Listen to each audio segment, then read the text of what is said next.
All right, so we have our ND8 oil here. There's our ND8, or ND-11, I mean. Doesn't matter which one.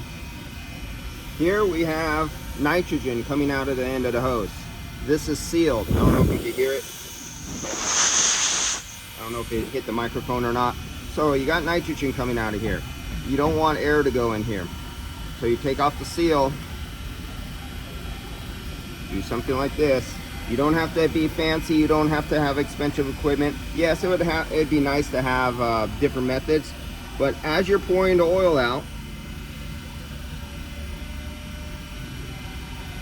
you have nitrogen flowing in the can. And there you go. We still have positive pressure nitrogen flowing in the can. Let's move that out of the way. I got to seal that right away. But take your plastic cap as your nitrogen still displacing oxygen and the moisture in the air. You put the can top back on. Now that wasn't difficult. It's not rocket science. And that's it. Very simple. You know that's over a $250 can.